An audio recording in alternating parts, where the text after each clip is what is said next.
GM, it's Blake here. Hope everybody had a great weekend. In this video, as always, none of this is financial advice. We're going to talk about some historical charts with the NASDAQ going back to 2001 and kind of some price structure that we're seeing today, which looks, in my opinion, very similar. So as always, none of this is financial advice. Trade and invest at your own risk. Let's go ahead and get started. So on the right here, we have the QQQ, which is an ETF that tracks the NASDAQ. Current day. So on the right, we have our present day on a weekly time frame, and on the left, we have the weekly time frame as well, dating back to the 2001 .com kind of crash bubble, whatever you want to call it. So the reason I thought that this was important was because we're seeing some price structure that's starting to look similar, in my opinion. And if we're just to kind of analyze these. Going back 2001, you see we had a sharp sell-off, kind of consolidated, broke below the 50, and had this little hiccup here where we closed above the 10-week moving average, and that's what this cloud represents, is the 10 and the 50-week moving averages, just shaded in between to highlight trend. So you can see over here we have price close above, get people long before we saw another leg much lower. Before finally stabilizing, later on, much longer in time. So I've been talking about our current market environment and how it's the worst that I've personally seen in my trading career. And I think that, this isn't over yet. So I don't think that this is the low. I don't think the June 13th, weekly low is the low on the market because, I follow trend and, there's a lot of macro, factors at play here that, need to really kind of play themselves out, and there's not much that the Fed can do. So that's what I'm looking for, over the next, few weeks to see how this price structure reacts near this 10-week moving average. You can see we closed right on it last week. Do we get rejected here? Do we see some price inside of this 10-week moving average before breaking that 10-week and moving lower? Or are the lows in? Is this the bottom? My thesis is still no, and if that that will change when I start seeing price making an uptrend on a multi-day uptrend and also showing strength on the weekly. So yeah, just to highlight once again, I feel like we're kind of right around here, relatively speaking, to the 2001 crash.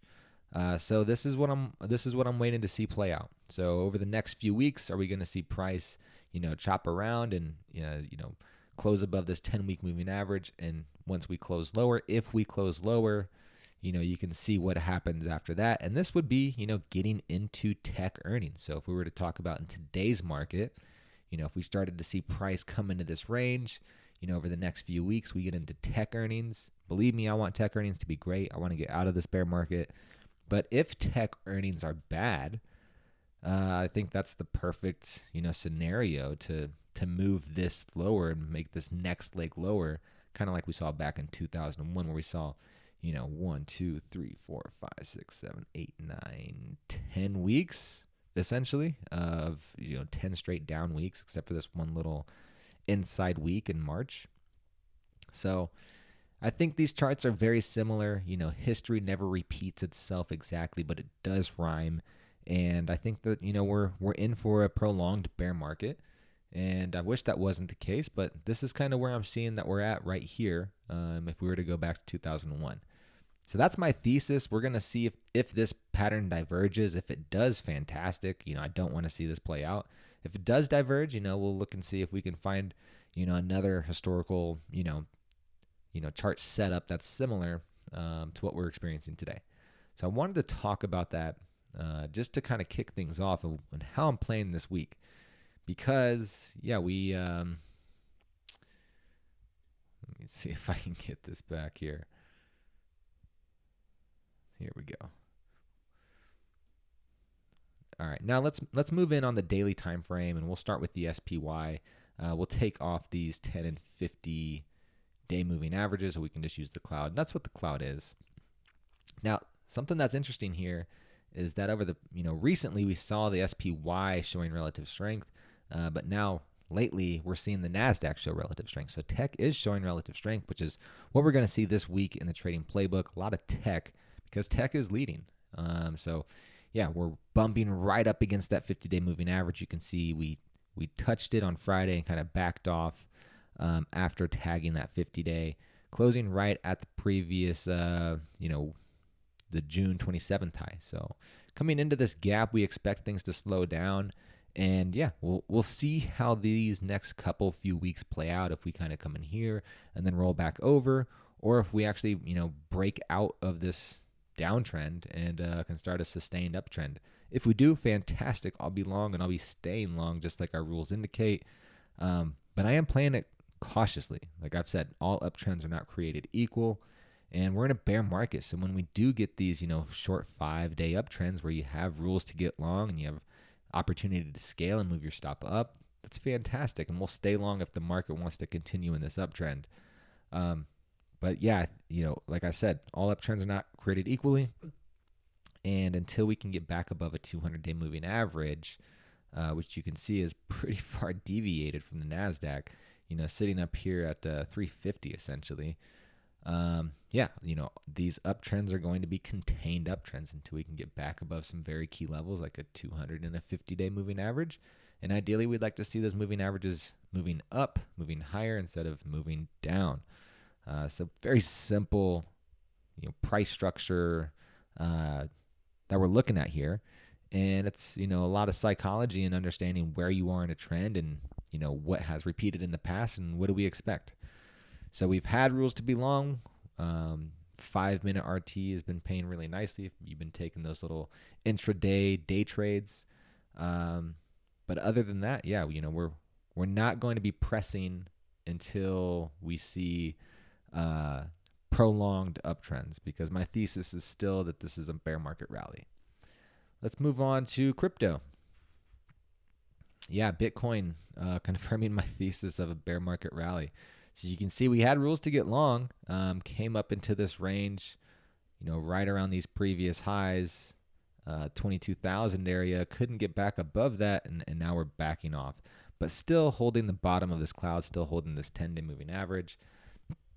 Not ideal. You can see we've been in a, since we broke this cloud, it's been very tough sledding for crypto.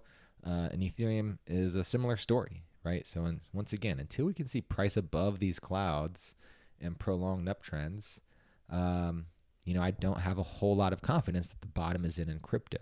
But that being said, like I've said many times before, if your investment time horizon is any time, 36 months out, an investor's time horizon, at least a few 3, 5, 7, 10 years out, I think these are fine levels to be accumulating because you're never going to get the bottom and you're never going to be able to sell the top. So dollar cost averaging is a strategy that definitely works if you have conviction in your thesis. So yeah, I do think crypto is fine to dollar cost average into. These can go lower, obviously. But if you're investing in something, it's, we're not trying to pick the bottom. So just to wrap up, let's wrap up with the NASDAQ because it's showing relative strength. So this week, yeah, you can see we've broken above a downtrend line. We've talked about this 296.55 being important. Above that, that's price strength confirmation. We'll be coming into the gap roughly around 299.300. And then we've got a nice supply zone up around this 308, 310 area. So if we can get through this supply zone, I'll just kind of highlight it here. If we can get through this area of price, yeah, I think we could see a prolonged rally, maybe up to 330. But obviously we need to get through this level first and then get through this gap, right? So there's a lot to overcome. But we're showing signs of momentum. So keep an open mind. We're in an uptrend and focus on what's leading in those uptrends, which is tech. IBB, I definitely want to hit on. We've had this in our portfolio, right? Just once again, trading relative strength. You see a break of a downtrend line, bull flag above a cloud, price strength confirmation, and you get 4 days of getting paid. So IBB has been really working really well for us. ARKG as well. The genomic revolution aspect of the ARK funds, similar story. We saw a reversal candle off of the cloud, price strength confirmation, and 3 days of getting paid. So yeah, those worked really well. And this week as well, we're gonna focus again on tech. Probably gonna see some of the FANG names come out. To be quite honest, I like the way that the FANG's setting up. Apple's been really strong. Tesla is reversed. It looked terrible earlier this week. Reversed now. It looks like it's bull flagging above the cloud. So maybe Tesla will make it onto the week as well. So I've given you guys some scenarios how I'm playing this market: short-term bullish, long-term macro bearish. Unfortunately, but like I said, if we can get through some of these zones, these volume areas of where prices has traded, yeah, my thesis could change, right? If we get it back above, I think above 315 on QQQ, that would be a very positive sign, and we would diverge from that 2001 chart that I had pulled up. So we wouldn't be looking at that as a possible scenario anymore, which would be fantastic. So that being said, see you guys on the open.